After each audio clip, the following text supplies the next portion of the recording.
On Niner fam, it is Peter Lucas. This is the Niner Fanatic Podcast, and I got with me today Brandon Peebler from the Backyard Blitz podcast. Excited to have him on. We had a great time last time he was on the show. We're gonna have a good time today. Just glad you guys tapped in. But before we get to any of it, we got to hit the music. Hit it. Ladies and gentlemen, I'd like to know, are you ready for start time?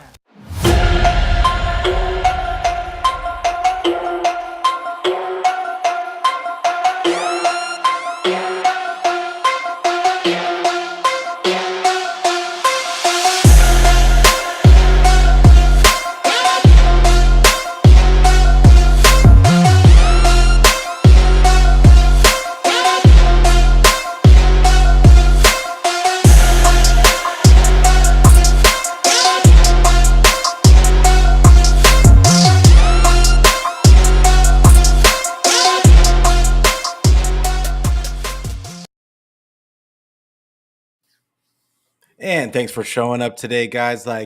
Once again, it's Peter Lucas. This is the Niner Fanatic Podcast. Got with me Brandon Peebler from the Backyard Blitz. Brandon, how you doing? And why don't you tell everybody where they can find your stuff on the socials and all the things you're doing? Yeah, absolutely, man. First of all, love to be back on the show. We had a great time last time. So I'm from the Backyard Blitz. You can find us on YouTube, the Backyard Blitz. We're on Facebook. We're on Twitter. At the BY Blitz is our Twitter handle. And of course, on Facebook, you go to the Backyard Blitz. Follow us on there. Get all our content on Facebook, Twitter, YouTube, anywhere you can get it. We're also on Apple and Spotify. So we're on a summer break right now, but we'll be back right at the end of the July to get it going, man. Yeah, awesome. And all of Brandon's information is in the description. So make sure that you give the Backyard Blitz a subscribe. Make sure that you guys give him a follow on Twitter. And yeah, so it's Thursday. It's a Thursday of a very long off season. Thursday and the end of June. We're in the dog days right now. Oh, and Beto's in the house. What's going on, Niner Sickness? Make sure that you give my guy, Beto, a subscribe. Make sure that you give him a follow. But yeah, it is the dog days of summer, truly, as far as football goes. And you can tell by watching 49er Twitter. You can tell it's all the symptoms of the fan base arguing amongst themselves with no other than our crazy quarterback controversy that there seems to be no short of with our organization. Yeah, I know that it gets tiresome for 49er fans, like when they see these guys, like all the national media, and it's always the national media. It's always the local media isn't the one putting out these stories. It's the national media that decides to put it out, and that should tell you right there what the premise of the whole thing is. Is a lot of it is just they've got to come up with a story so that they can talk about it for the whole week. Click. That's what they got to get. It's just a bunch of nonsense. And then when the local media even comes out and says, I don't necessarily think that's true.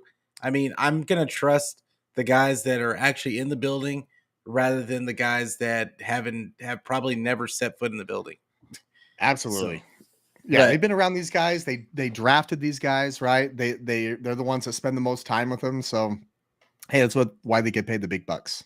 Yeah, absolutely. But the 49ers, with all that being said, 49ers have one of the best rosters in the NFL. ESPN was a little schizophrenic in their lists. They had the 10th best roster, but then they had the number one supporting cast. It makes no sense. Yeah. Yeah, makes no sense. But why are the fans fighting amongst themselves on social media? And is it worth it?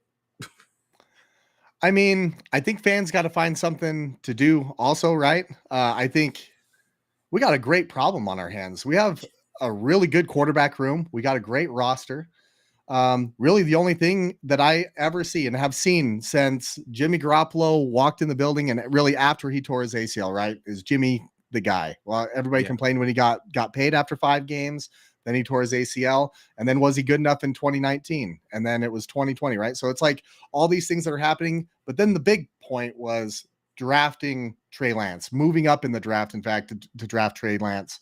And that's where it really started getting wild. But now what's crazy is that Jimmy's not even in there anymore. I still see him catching strays every now and again. But now it's between Purdy and Lance. We got two relatively young quarterbacks with, I think both of them have extremely high upsides. One had a lot of playtime in college, and we've seen what he could do with the 49ers. And then there's another guy that didn't get a lot of playtime in college, but his athleticism and what he can do, his ceiling's incredibly high, but we haven't really seen him do it. So there's a lot to try to figure out over the months when there's not a whole lot going on.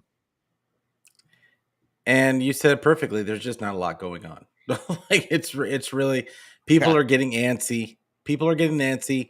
There's you got your one side that wants to see, and this is what it really is. It's not even so much that people are talking about that people are calling Trey Lance a bust. It's the constant argument of like, is Trey good or not?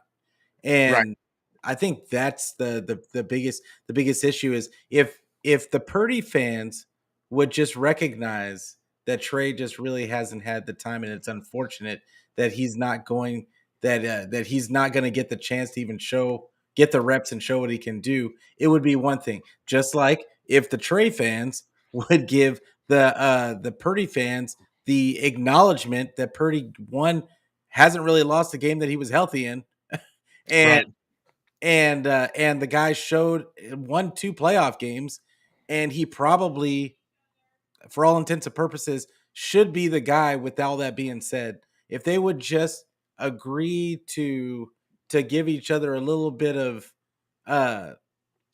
just understanding, like it would be one thing. But we cannot, like, it automatically goes to, well, Trey's a bust. They should have never taken him. They wasted all three picks. And then the other side is going, well, we've seen this story before. Like, he's just another Garoppolo, and like all the other stuff.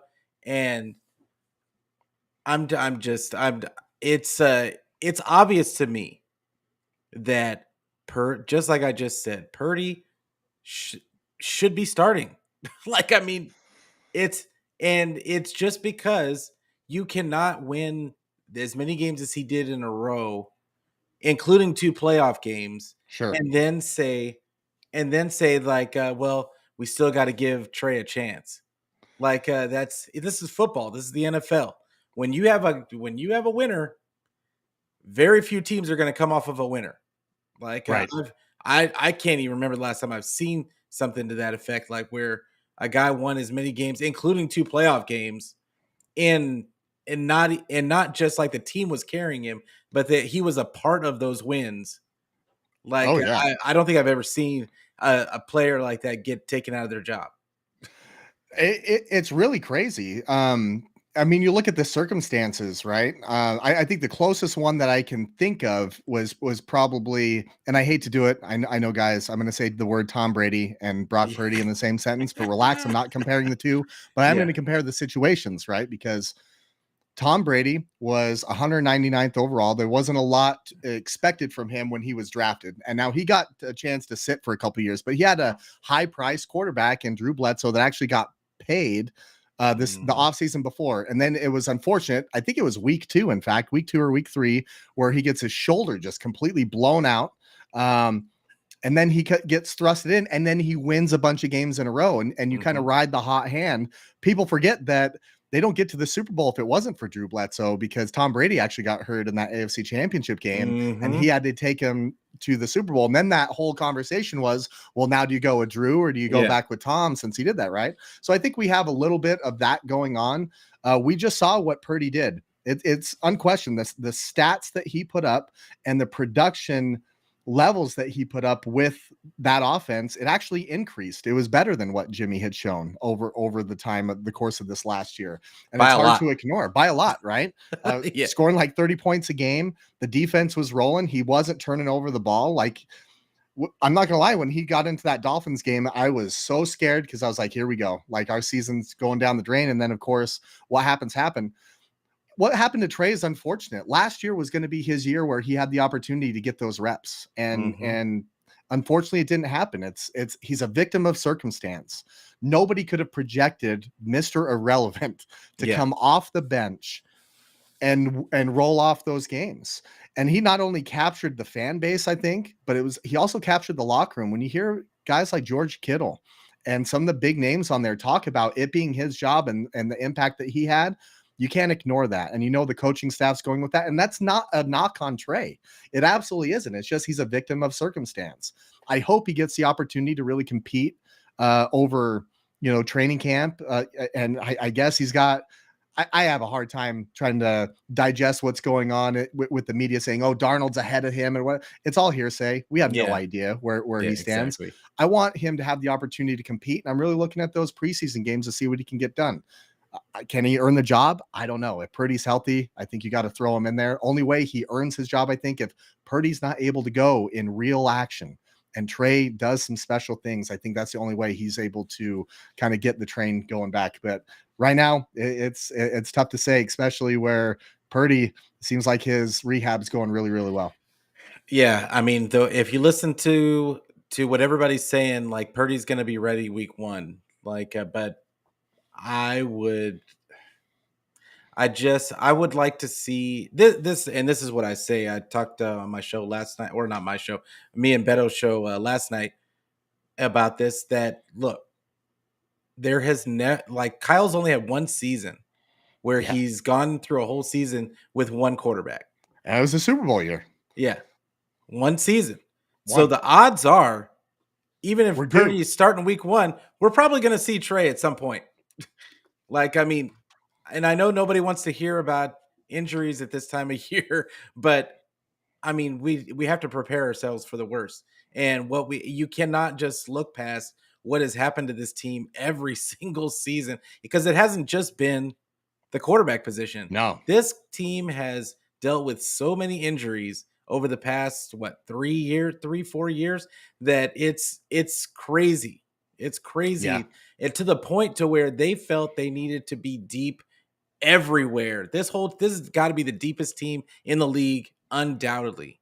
And they've really focused on that aspect of the roster. And and now they have to focus on the quarterback position, being deep at that position. Who's got 3 bona fide starters as their 1, 2, and 3 QBs in the league? Nobody. It's crazy to think of, and the sad part is that they're probably going to need it. They're probably going to need it. What's crazy, and I can't believe I'm about to say the sentence I'm about to say, but this is the first time where I feel like if our first quarterback goes down, we're okay. Yeah. In years past, I've always been like, you're up. It's been like Garoppolo goes down. We don't know what we have in Trey. Trey went down. We had Jimmy, and it was like we kind of know what we have with Jimmy, so it was okay. But then when Jimmy went down, it was like, oh, we're really screwed. And then Purdy came in and did what he did. Like this year, I feel pretty confident with any of them. I think they'll have their own kind of flavor of the offense. Now, ideally, right, an ideal world, you want one guy to roll with the entire season. And hopefully it works out that way, because I think that just benefits the 49ers. Everybody. I think it benefits decision makers being able to say, okay, this is our guy. This is where we're going to go. We're not going to have an injury. And our psyches. Our psyches, for the love. But I mean, you're right. The Niners have dealt with this. And it's going all the way back since really the beginning of the Shanahan era with the 49ers. Garoppolo got hurt in 2018 towards ACL. But even before that, it was Jerick McKinnon that got hurt on a no contact play before the Minnesota Viking game in that week 1. And then we're rolling out Alfred Morris to go out there. And that kind of derailed a lot of the offense and way the Shanahan had planned on it. So I think you've seen Shanahan kind of evolve through, and John Lynch, with how they've really insulated each position to, we can withstand some injuries and still keep on going. I mean, it starts with the D-line. The O-line I'm a little bit more concerned about, because I'm not sure. We haven't seen Colton McKivitz, right, for an entire season. but when he's been in there, he's been very serviceable. So I'm looking forward to that. But yeah, Niner fans, guys, we have the same logo. We're rooting for the same team. We all want the same thing. Let's relax. Let's enjoy the ride. And guys, it was 10 years that we didn't go to the playoffs. It was 10 years that we couldn't get a winning record, right? So this is a great time to be a Niner fan. Relax. For sure.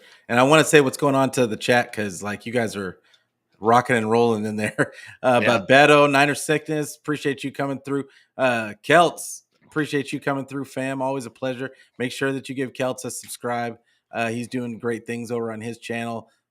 He does Warrior. He does all the base sports. So make sure you check him out. David McNiner, appreciate you coming through, man. Like he's doing some good stuff with Brian Colt. Make sure you check out their channel and give them a subscribe. Damian Lee, always a pleasure, sir. And yeah, like we got a lot of people to recognize today. But this is my question: is it more important for people to be, and this is for really for the chat and for Niner fans in general, I just want to ask you all a question: is it more important for you to be right about your take than for the 49ers to get another ring? And I think people need to ask themselves that, because it's this coaching staff is really the only people that are going to make those decisions. They're not going to listen to you. They're not going to listen to us. Like they've shown over and over and over again that they don't care who they should pick in the draft. They don't. They care actually laugh about it, right? Yeah, like they really laugh about it when like in front of us, to our face. And like, so with that being said, I mean, is it really that important to you to be right, or should we just come together, give it a husa, and say those pressure points? Yeah, and say just like, hey, you know what? You might be right. Like, I might be wrong, but who cares? Who cares? Like, all that we care about is winning games. Absolutely. So, but I think what do you think this kind of I think this kind of controversy though is kind of embedded in the faithful. You go back to Joe Montana and Steve Young. You don't have to go back. I mean, you go back in our history. This has been around us for a long time. Yeah. Should it be Joe Montana? Should it be Steve Young? And you know, when Steve Young finally went and won the Super Bowl in '94, he even mentioned it. It was like everybody's heart got big enough for the both of them. Like, okay, we're all 49er fans, and I love Joe and I love Steve. And I think that's what it's going to take, right? Yeah, we've been on the cusp. Alex Smith or Kaepernick? Should it be Alex Smith or Troy Brown? Right? Oh my gosh. Or I mean, look at the Sean Hill, JT O'Sullivan days, guys. There was a lot wrong with that. But I mean, winning cures all. And I think the fan base is so thirsty for a world championship that this is what we're going to get until it happens. And then it's finally going to be, when it happens, it's going to be like, I don't care what we argued about. This is great. Yeah. It's the greatest thing in the world. So I think that's all it takes, right? It's like we've been teased to the point where we're about to lose our minds. 2019, 10-point lead with 6 minutes left. I'm sorry. I know. 2021, Jaquiski Tart interception away from really solidifying that game, in my opinion. And then a UCL injury. I think if Purdy's healthy, have a much better opportunity. I think that's not an argument that we can all agree upon, right? We have a better opportunity to win that game. So I think we're so thirsty for it to happen. We know that we have the team, and who cares? We just need the guy back there to pull the trigger to get those dubs and ultimately hope hoist the Lombardi. Yeah, absolutely. Like I'm just ready to for the team to slap on some pads and let's get to training camp so that we can finally start talking about hitting people and stop talking about the nonsense and like all the conjecture. But so let's move on to the actual roster. And you know, we talked about how deep this roster is. We talked about, you know, who like that this team is probably the deepest like that I've seen any NFL team, let alone 49er, let alone a 49er team. But is there a player this season on the team that you would trust in fantasy? You know, when you sent that over to me, because I try not to be a homer when it comes to fantasy football, but I just can't help myself, man. I can't help myself. I rolled with Jimmy G for a while, and I was like, you know, one time he's gonna pop off. Never happened. But Yeah. I'll tell you what, Brandon Ayuk, I feel really confident in him. The way that he was able to do his things last year, stay healthy. That's the only thing. I think he's going to have the targets. He is an explosive football player. And I think he really came onto the scene for a lot of non-49er fans last year. And I really think that this is going to be the year that's just a come out party for the entire NFL to see what he does. He's a really great runner. I really trust him. The other one in this system, and again, it's barring health, because this is the one thing that's hurt him in fantasy, is Christian McCaffrey. Christian McCaffrey has been one of those guys that you draft in the first couple picks, right? But last year, I was a little gun shy going towards him because of the injury past that he had with Carolina. In our system, if he stays healthy, I don't think there's another guy out there that you can trust more between, if you're in a PPR league, getting the targets in the passing game or in the running game, getting the touchdowns. He's going to be a huge focal point of the offense, barring anything crazy happening to him. I think you ride and die that guy all the way through your fantasy season this year. And I completely agree with you. He is the one player that we've had, because I will tell you this. My rule in fantasy, I play fantasy every year, and I usually have like 4 teams. But my rule has been you don't draft 49ers because they're inconsistent. Yeah. And it's not going to be an every week thing.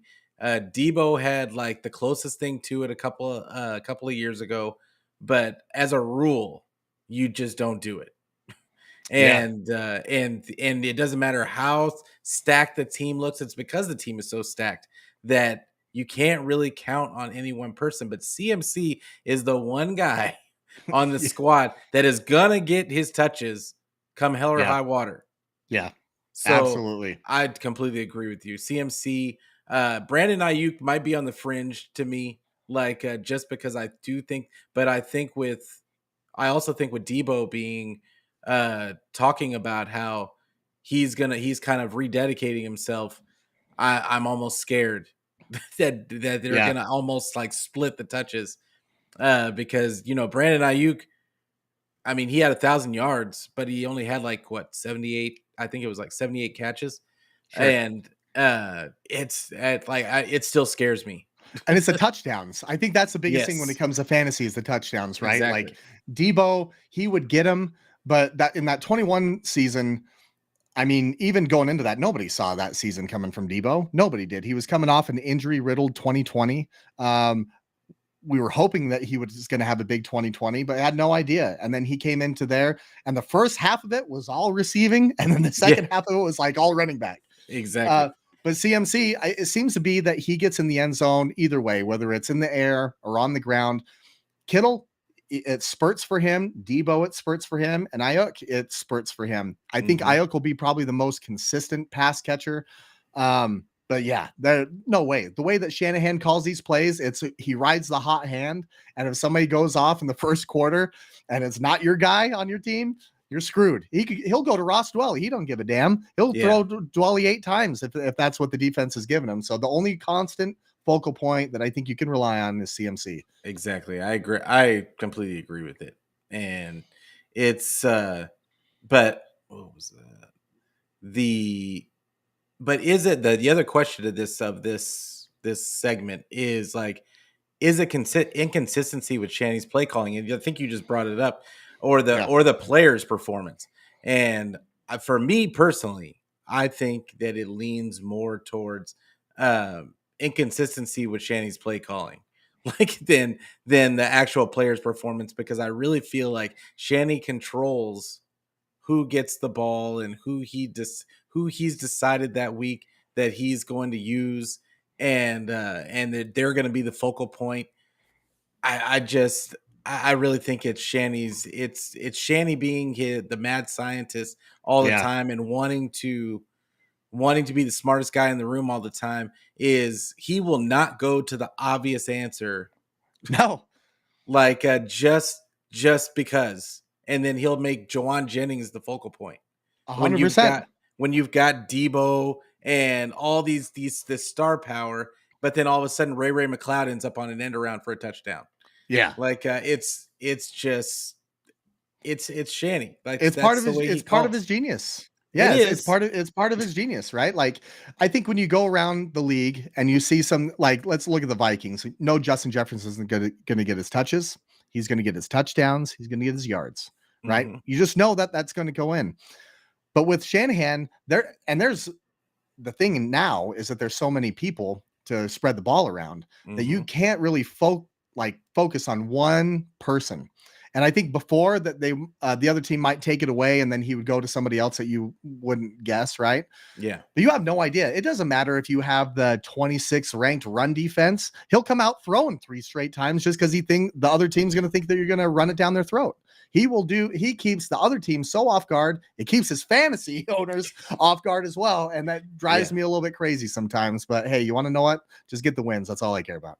Yeah. I mean, in the past, the only thing that I've been willing, the only person that I've been willing to pick on the 49ers is the 49ers defense. If you're playing one of those defensive leagues, like, but like, or CMC. the kicker. Or or the kicker, Robbie Gould, because he's been pretty consistent, right? Those been the only couple guys. But yeah, absolutely. CMC is going to get you, and PPRs, he's going to get you those catches and like the yards.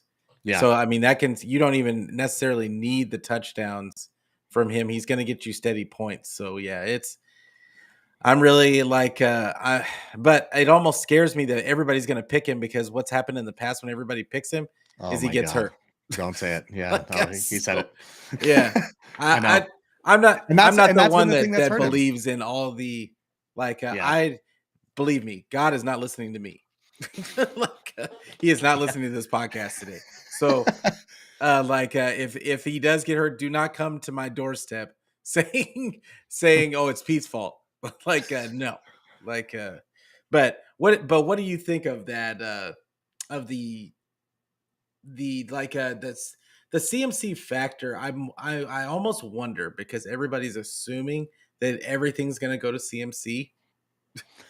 I really think that it really benefits CMC to have all these other guys out there too. Ayuk, Kittle, Debo, right? You got a really great offensive line. Kyle Juszczyk. As much as I think he's going to be the focal point, is as much of a distraction or a decoy, I think that he's going to be used as well, because you can't just say, all right, we're going to go all in and we're going to stop CMC because their offense runs through them. Well, it doesn't. Yeah. I mean, in a way it does, but you can go to Kittle and then you're going to get burned by him. And then what? Right. Yeah. So then what does that look like? Or you're going to bring down a safety on Kittle and you're going to leave one of the stud wide receivers out there one-on-one and they can be one-on-one. So what do you do? Lighten up the box? There's so many different variables that go into how you defend the Niners. It's really scary, to be honest with you, for an opposing team. It's like, who do you focus on? It can't possibly be CMC, because then if you stack the box, you're in a lot of trouble with the other guys. So, and they can split CMC out at receiver too, and then put Debo in the backfield. Then well, wait a second, CMC's out there. So I think it benefits him as much as it benefits everybody around, that there's one really good guy. Oh, wait a second. Nope. There's 4 really good guys. Yeah. And we can't focus on any one of them, because any one of them can take over a game at any time. See, and last year I was really pulling for them to add the second running back, sure, to take at least 10 of the carries just away from CMC, because like I said earlier, I'm afraid that it's going to be too much. And I would like to see them use the bigger bodies on first and sometimes even second down. Yeah. Just to give him that ability to come in on third down and on third down to give them that pass catching ability and the dynamic ability that CMC has. It would be better served in those second and third down levels, but let the young guys take the beating. Yeah.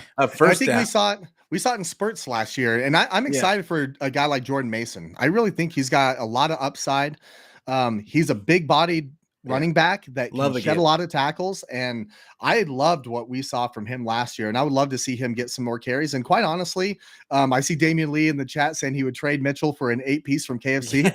I'll tell you what, I want to see Mitchell get some carries too, because what happened to him last year was really unfortunate. Yeah. Both those injuries, if you watch him on the slow-mo camera, there's not a thing that he could have done. I don't think he's an injury-prone guy. I just think he got He's a big running back. Guys are going to come down at his legs and try to chop him down. And yeah, we got to spread the love around a little bit. You can't give CMC Derrick Henry type of carries because his body's not Derrick Henry.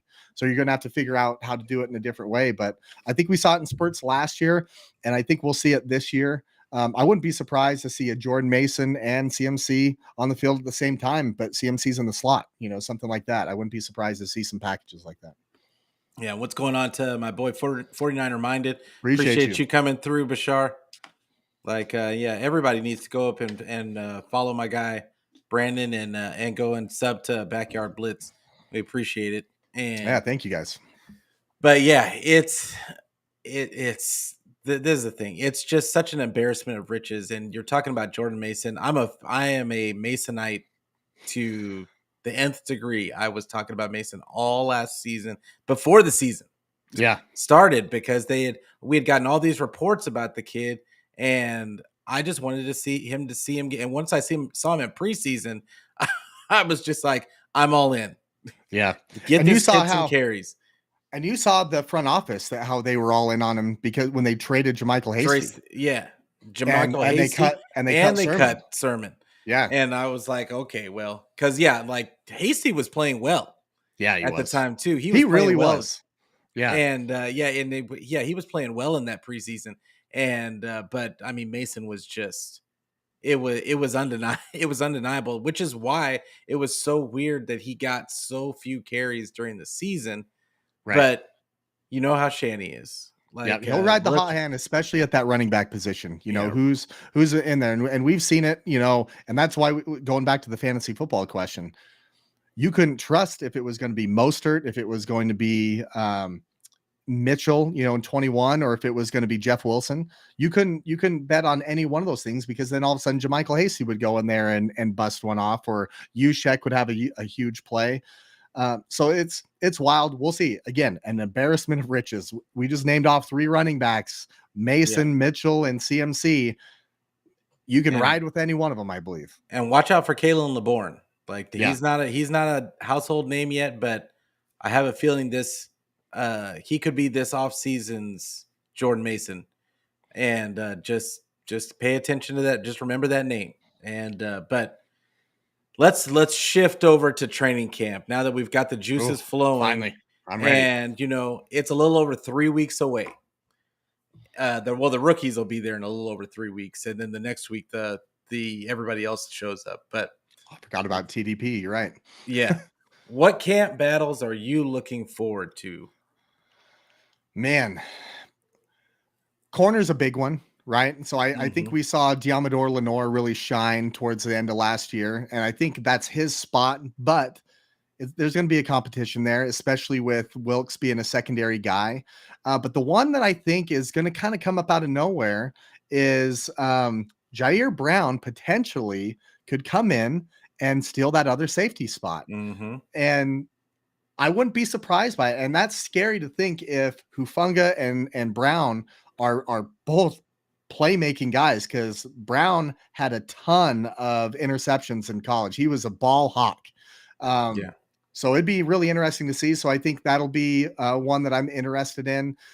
I'm also looking at, I know that people are talking about Spencer Burford, being that right guard spot, but don't forget about a John Feliciano that's in there. He could come in there and potentially, Burford's not ready. He looked a little raw at times last year. He got consistent kind of towards the end, but there were some spots early on in that season where you could tell he was a little green. John Feliciano has been around the league for a long time, and I feel like he's a really solid spot, a really solid player, especially on the interior line. So I wouldn't be surprised to see that camp battle kind of go on there. But it's tough because the camp battles that we're talking about are some really young guys going after some vets that have kind of been around for a while, but a lot of spots on this team are really solidified. This is one of those off seasons where, man, there's not a whole lot of competition for those starting spots. I think it would be a layup to say, I think we're all pretty excited to see what's going to happen at the camp battle for the quarterback position. I think Yeah. that's really what we're interested to see, because we know we're not going to see Purdy, at least initially. So I am excited to kind of see Trey Lance and Sam Darnold I'm going to be fixated on the TV when it comes to those preseason games and who's doing what. And you know that we're all going to be sitting there with, what was Lance? He was 18-24, Yeah. things like that. So I'm excited to see how those guys do. Really, for Sam Darnold, though, I'm excited to see what he can do with an actual team around him. He hasn't had a great situation, but don't forget, he was the 3rd overall pick. He's got all the talent in the world. He has a really talented arm. So I want to see what he can do in this offense. And I'm excited to see that. And that's not a knock on Trey, by the way, if you love Trey. It's just, I want to see, what he's going to bring to the table, because it's going to be different than what Trey brings, and Purdy's going to be different than the other two. Yeah. Newsflash, there's other players on this team that have actual talent. And it's this entire team is talented. It's I think you brought up a great point about Darnold. I'm not high on Darnold at all, because of what he's shown in the past. Sure. But you brought up a great point in the fact that he's had terrible coaching all the way back to his college days. Yeah. and we're really looking to see if he's just ruined, or if he can rebuild his, or he can pull a Geno Smith and just kind of rebuild his name, and let's see if he can learn some things under good coaching staff, because I would say the 49ers have one of the best coaching staffs in the league, if not the best, position for position group. Absolutely. And it's an opportunity for him to come. When he came here, everybody was like, oh, well, he didn't come there to be 3rd string. I disagree with that. I think that he could have wanted to come to the 49ers to get an opportunity to see what good looks like. Absolutely. And get that, and have that idea in his head, and see what it takes to win in this league. Yeah. And not get sacked 85 times when you're trying to drop back and pass potentially, and hey, I have some good supporting casts around me. I have the best left tackle in the league. I have a great running game. I got all these weapons around me. It's like, let his talent be able to go out there and actually do something. Because quite honestly, we haven't seen what he's really able to do, because he's either been sacked a bunch of times or he just had nobody around him. So I'd like to see what he can do. Yeah, it's just something to think about when we go in, because I think people are going to be standoffish whenever he gets on the field. When he makes one mistake, people are going to be like, there it is, like, get him out of here, and then they're going to disregard the mistakes from the other quarterbacks that are going to come out, and you can't have it both ways. It's got to be an even playing field. If we're going to be fair, it's got to be an even playing field. Trey, we know that Trey is going to make I think he's going to make some mistakes, because he hasn't had any playing time. So I expect that from him. And I expect Darnold to have mistakes, because guess what? It's a brand new offense. New offense for him. He doesn't have any camaraderie with he does have camaraderie with CMC and obviously with a couple of players, but it takes time to build that chemistry.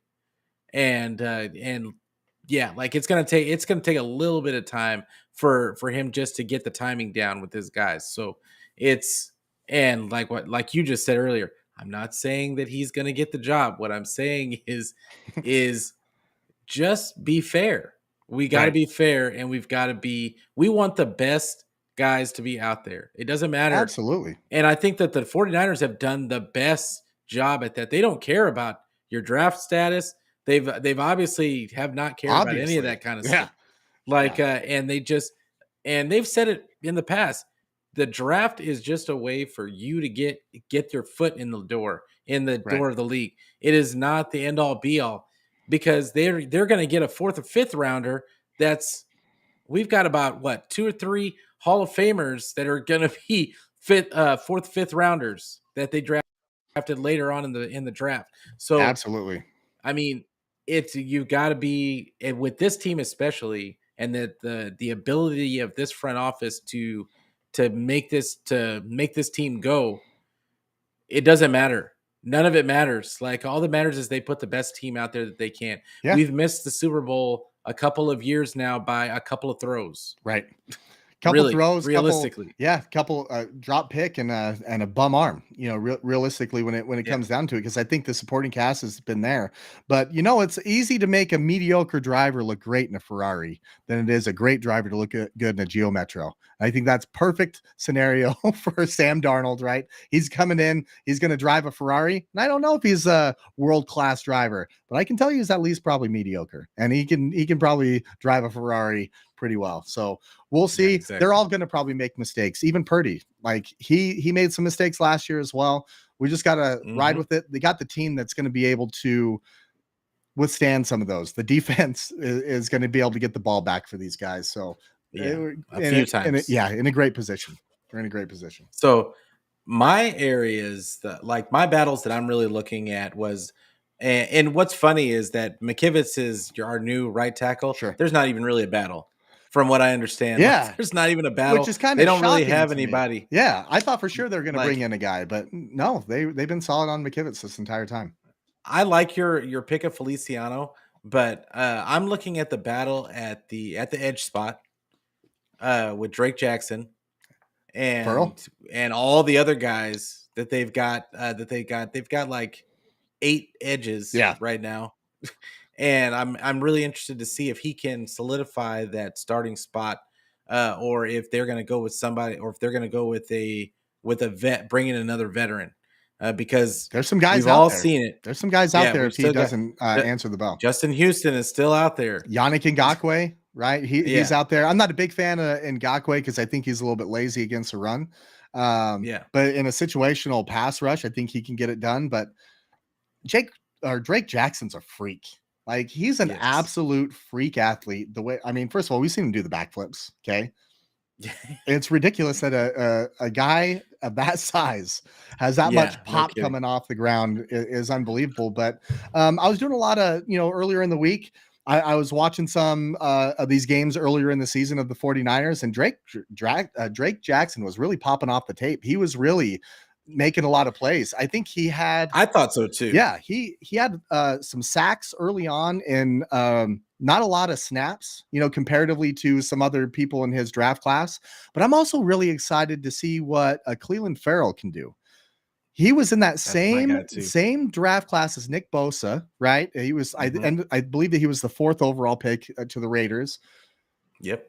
But he's a really talented guy. He was a high character guy coming out of Clemson. He wasn't in another guy from the Raiders. Another guy from the Raiders. And we've seen this happen with Arden Key. We've seen this happen with a number of guys. Charles Omenihu was another one. I was sad to see him go because I really like Charles. But I'd love to see what that looks like and how Farrell is able to compete with some of these other edge rushers and what opportunities that he's going to get. But you're right, Drake Jackson, that's going to be a huge one. If Drake Jackson can produce the way that he's capable of, that D-line goes to an entirely different level, because then you got 2 guys on the outside and then 2 really solid interior guys. It's like, I don't know what you do there. You need 8 offensive linemen. Yeah. This is the thing. I don't think there's going to be as much of a rotation as there has been in the past, because all of a sudden because you already had Bosa out there who was going to take, a lot of snaps. Yeah. He was going to be on there a lot of snaps. Then you got Eric Armstead. He's going to get a lot of snaps. And then now you've got Javon Hargrave. And you just paid him a lot of money. He's going to get a lot of snaps. Yeah. And so now really all you've got is that other edge spot. Yeah. And if Drake Jackson can kind of solidify that spot, odds are he's going to get a lot of snaps. Yeah. And so these other guys are gonna have to find ways. Kalia Davis, Alex Barrett, Kerry Hyder, there's Kerry Hyder, and all these guys that have been solid in the past. And you just mentioned Cleveland Farrell. I think that they're gonna get him on the field, but it's a good problem to have. Yeah, but it's gonna be really difficult for these guys for Steve Wilkes to kind of come up with a rotation that makes sense. Yeah, I feel like he might leave Because that to Kasarik. I Kocurek, feel like Kasarik's been the guy that's been dominating that rotation and what it looks like. Because he likes to keep him fresh. He likes to keep Bosa fresh, right? Things like that. But I would like to really see what Kinlaw can do after, really being healthy all off season. Last year he wasn't yeah, healthy coming in. I still think he's got a ton of potential. I know a lot of 49er fans like to label him as a bust, but yeah, I still think he's got something there. He's got something to prove. And when you have a player like that has something to prove, there, that's when they become the most dangerous. And I think I'd like to be able to see him get in there too. Again, I mean, we're going up and down the defensive line. We haven't even mentioned the Kevin Givens, who has produced really Kevin well for the Givens Niners. is one of the other ones. Yeah, Whoever makes that initial 10-man defensive line or 11, whatever they decide to keep, there's not a weakness. There's not a weakness on that line. there really isn't. So And you mentioned him earlier. Also, I do like my number one camp battle is Tashawn Gibson and Jair yeah, Brown. I have a feeling I do too. that It's weird. Jair Brown, I feel like him and Hufanga their styles are so interchangeable that I think it's going to be an ill pairing, and it's going to be. I think it could be special. I think so too. I really think so with too. Steve Wilkes at the helm, who's that's his thing is Secondary. the secondary. I just have a feeling that it's gonna be special. Yeah, and I really like Tashawn Gibson. I do, and don't get me wrong, but Jair Brown, I think what he can really bring, and we haven't really talked about Isaiah Oliver either, because Yeah. the other guy, I really liked Samuel Womack. I don't even think that's but I don't even think that's a battle. No, I don't think it is either. But I mean, if you think of Samuel Womack and what he was able to do last preseason, he kind of started jumping off the tape. He had 2 picks against Green Bay, and he didn't get a lot of opportunities. But the 49ers have been really kind of sly with their secondary picks, the way that they've developed players. Diamador Lenore is one of them, right? Yeah. So yeah, Isaiah Oliver might not be a camp battle, but don't sleep on the Samuel Womack being able to come in there and try to make this roster on special teams or be in there in the dime package or whatever. But go up and down the roster again. Jair Brown, Tashawn Gibson, all these new guys, these younger guys that are going to be vying for some of these spots. I'm cool with them all. See who wins. Yeah. See who wins the battle, man. Yeah. So real quick, which second year player makes the biggest jump this year? Man, honestly, I think it's Drake Jackson. I think what he's doing to his body right now and adding a little bit of size, I think he was a guy at USC that really the coaching schemes that he had, he went under a couple different coaches that had him do multiple things that were completely opposites of each other. And now he's been in the NFL for a year and he knows what to expect. And he saw some level of success. And now going into this offseason with Coach Kasarik and the plan that the 49ers training staff has for him, I'm really expecting a big jump from him because I just think the talent's there. I think the motor's there. He's got something to prove. And I think he's just in a prime situation to really break out. So my second year player that is going to be due for a breakout, I really like Drake Jackson. Yeah. And I'm tempted to say Drake Jackson, but I have a feeling it's going to be Burford. Could be. And I just think that Burford is going to take a stranglehold on that right guard spot, and I think that he's going to be there for a fixture for a while. Yeah. They came out and they told him they made it public that this is your job. Yeah, this is your job now.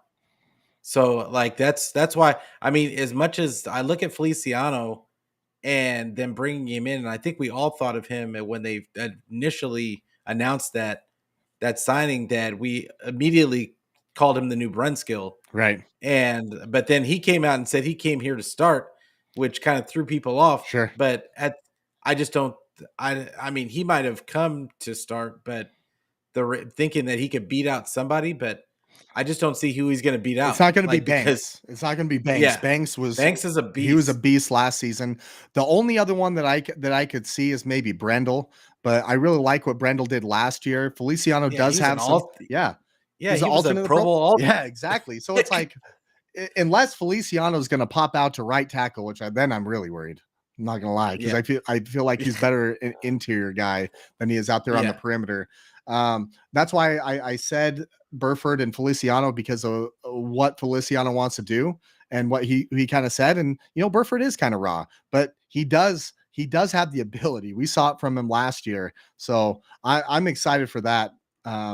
Overall, the more that we talk about the O line, I'm starting to feel better and better about it overall. So yeah, for sure. But yeah, I really like Burford. I just like his mentality, and yeah, I think the kid's funny, and he really is. He's a good kid. He's a good kid. We said this about the locker room. They're filled with a bunch of great humans in there too. Yeah, personalities. It's yeah, pretty just cool. personalities. Yeah, it's they definitely have a type. Yeah, they do. They absolutely do. But just like we're talking about, 49ers roster is, just so Loaded. stacked. How many potential Hall of Famers do you think are on the squad currently? Gosh. It's tough to say because some of these guys are still relatively young, but you look at their trajectories.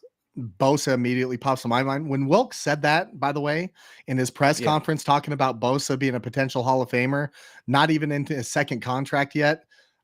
Gosh dang! Like, can you hit a home run? No pressure. No pressure there. But look at the guy. He's an absolutely freak. He's just a monster. So I got to say Bosa. I think Warner. I think he can be right there with his trajectory. I think you look at a Kittle, what he's done with the tight end position. Absolutely. I think you look at CMC. He's another guy that if he's able to stay healthy and play some more years with his production. Obviously Trent Williams. He's a first ballot Hall of Famer back there. But I would say probably those guys. Armstead, he's got a lot more to prove to me as far as being in that Hall of Fame type of talk. Hargrave, I think the same thing. He's been a really good player. I think he would need to he has a couple solid years with the 49ers and wins a couple Super Bowls. I think he's right in there. And by the way, that's another thing that really puts some Hall of Fame jacket on you is some of those rings, right? Being in those big games and winning on the biggest Sunday of the year. So I think those guys are the first ones that come to my mind that are on that trajectory of being Hall of Famers. And I'm going to hate it, right? Because that means they're not playing anymore because they retire and they wait 5 years and we see them and we're like, I hope to God that we're in a good position then. But I'm really enjoying watching all those guys play right now because it's been an absolute blast. I agree with all the picks. Eric Armstead, I don't know. I can't see him being as good of a player as I think he is. It's just the stats aren't there. He would have to have some consistency over the next 5 years. It would have to be and ridiculous numbers to even be in the conversation. Sure. But I would say another guy is if he can get his head on straight, Debo is potentially he could just because of the rushing and as a dual threat. I could see it. Brandon Ayuk has all the potential on the planet. Yeah. I think he's our best receiver. I really think he's our best receiver. As a pure receiver, yes. And honestly, I think Greenlaw has a chance. Just because I would agree with that. I would absolutely agree with that. Yeah, because he is just if Warner wasn't on this team, he'd be the star linebacker. He would be. Oh my God, everybody would be talking about Greenlaw. Yeah. And and how good he is. He makes bonehead mistakes every now and then, like penalties and that kind of stuff. Reminds me of Ahmad Brooks. He got a lot better. Yeah, he got a lot better at that last year towards the end of the season. Yeah, he did. And but he is all over the field, just like Warner is. He might not be as good as Warner is in coverage, but who is? Yeah, at the linebacker spot. But he's a tackling machine, great instincts. I think he has a chance like that. If he's here for enough years, him and Warner playing together could just be a Hall of Fame tandem. Absolutely. For years. And should remind everybody of Willis and Bowman. Bowman. Yeah. Yeah. And the thing about that too is, and what's really wild is Willis and Bowman was such a great duo in the middle, but it was even a different game then. You know, they didn't have to cover the field the way that these guys do now. You know, I know that Willis is a really fast guy. Bowman was as well, but you don't see Warner and Greenlaw wearing those big bulky pads like both of those guys had on, because they have to, you know, turn their heads on a swivel and turn around and cover CD Lamb going down the middle of the field, you know, and Willis didn't really have to do things like that. But I agree with that. I really like Dre Greenlaw, and in fact, I think that he has an absolute breakout year. If you look at these games, the ball finds him, whether he's knocking it out or he was close to a couple pick sixes last year. Obviously in 21, he had one week 1 against the Detroit Lions and then ended up hurting his groin on that and was out for a while. But the ball finds Dre Greenlaw. And I think it's because a lot of teams try to get away from Warner sometimes, and he's the benefactor of that, and he's a good enough player that he jumps on those opportunities. So he's an absolute stud. So I agree with you there. And he's got highlight moments, big time, in pressure. There's a pressure reason why situations. We say it. Yeah, he does. So yeah, he's right up there. But is the way the 49ers continue to find, because of all these players that we're talking about, how many of them were first rounders? Maybe 2. Yeah, like not even drafted by the Niners. Armstead was, CMC was, but he wasn't drafted by the Niners. That's true. I want to say Trent Williams. He was wasn't he a first round pick when he got drafted by Washington? Yeah, he was. But I mean, Dre Greenlaw, fifth round, Warner, 3rd round, Kittle, 5th round. Hufanga. Hufanga is a 5th rounder. Bosa was a first rounder, right? So we gotta check out him. He's a first rounder. But yeah, Debo's a 2nd rounder. Debo was a 2nd rounder. Ayuk first rounder. No, Ayuk was a first rounder. Yeah, he was a first rounder. But is the way the 49ers continue to find good players in the later rounds, do you think that's sustainable and they can just keep doing it year after year after year? I mean, it's tough. There's not a lot of teams that have been able to do it, you know, but it seems to be the way that they've hit, but they haven't just hit just off and on. It's been pretty dang consistent with some of these guys that they brought in. So I think that they definitely have like you said, a type. They know exactly what they're looking for, and they've been able to increase their percentages of hitting in those spots because of that, I believe. So as far as it being sustainable, I think it's as sustainable as the front office is able to stay together. I was worried about Adam Peters leaving over the offseason. I'm glad that he stayed. Obviously, John Lynch being in there. When some of these upper, scouting guys leave, or these lower level guys on the coaching staff leave, that's always something I worry about, is how is that going to affect the draft process? How's that going to affect the scouting process? But I think Adam Peters has really been the guy with there, and that's why they're not willing to let him out of the building, and they're putting him in front of the media more often. So he's gonna be the GM. Yeah, I think so too. He's going to be the GM. I think if we win the Super Bowl this year, I honestly wouldn't be surprised if Lynch stepped down and Peters was the guy. I truly think that could happen. And I don't think it'll be a step down situation. I think it's going to be a step up. A step up. Yeah. Like, I think he's going to go maybe president of football operations. Yeah. They create one of those those nonsense titles just to keep him in the building. He'll bother Al Guido to death, probably. Yeah. Got to say what's up to my boy Hiley. Appreciate you coming through, fam. But yeah, it's at the very least, all this talk about the roster, it should remind all of us how good of a team this is, how happy we should be to be Niner fans and not be some of these bargain basement dweller teams. Yeah, it could be a really bad. We could be back 10 years ago, like sitting there wondering why we're even watching the game. Hey, I remember pounding the table one time for Blaine Gabbert, and I was my God. Yeah, he could do it. Those are some dark days, and I don't want to go back to those anytime soon, ever. And so that's, and if we hold on to Shanny and what's going on to my guy CG, make sure you subscribe to him. like the more it just makes me want to hold on to him. Like, Yeah. don't go anywhere. Like, Please. Yeah, don't. like I love Shanny to death just because. And do I agree with everything that he does? No, absolutely not. Like, Yeah. I think that he doesn't do the obvious things sometimes, and it just drives me crazy. But at the end of the day, we end up getting to the NFC Championship game, and I just look like an idiot, even questioning it. Yeah. So It's tough because he's probably forgot more about football than all of us know combined. exactly. And that's what it just comes down to. He's an unbelievable coach, but I think the coolest thing about him is that he's such a leader of men. Though those players love him. I mean, when during that Debo situation with the contract last year, Shanahan, I honestly believe if Shanahan wasn't the coach, that could have gone a million different ways. And we've seen it go a million different ways for some of these other franchises. The way that we were able to bring in guys like Trent Williams because of the relationship he has with them, right? Yeah. Is something that, you have to look at, you have to appreciate, and you honestly just got to tip your hat to and say, thank you for being our coach. I'm glad we're not Exactly, going for against you, sure. man.